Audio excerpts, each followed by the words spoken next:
Sa Davao City, Hana Salcedo para sa Bayan, Undas 2018. Okay, daghang salamat sa inyo, Hana Salcedo, gikan diha sa Dakbayan sa Davao. Tayong pamilyang nakausap, mga taga Laguna naman.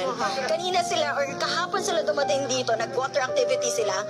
Tapos, hanggang Sunday na sila, Easter Sunday na daw sila magsistay dito. So next week, sabi ko, wow, ang haba ng bakasyon ninyo. Pero meron dito ibang nakausap ha, Cheryl, na hanggang bukas na lang or itong weekend.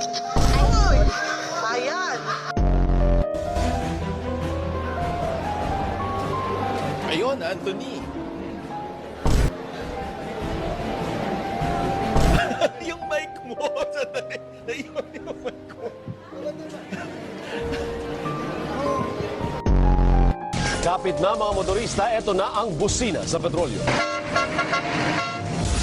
Kung sakaling manalo man, hindi ho ba, no? Sa mga uuwi bukas galing sa long weekend, Ate B, di ba nanalo, tuwang-tuwa kayo. Naku, magpakarga na po kayo dahil may pagtaas na naman sa presyo ng petrolyo sa susunod.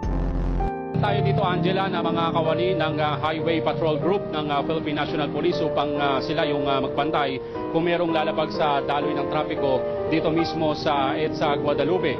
Yan ay si alias Otin na nakipagbarilan daw sa mga polis nang kakausapin lamang matapos matagpuan sa pinaniniwalaang escape route ng mga nasa likod ng nangyaring ambush. Posibleng kaanak din daw si alias Otin ni alias Fighter na isang kilalang notorious na kriminal na involved naman sa pagpatay ng ilang PIDEA agents sa bayan ng Wao noong 2020.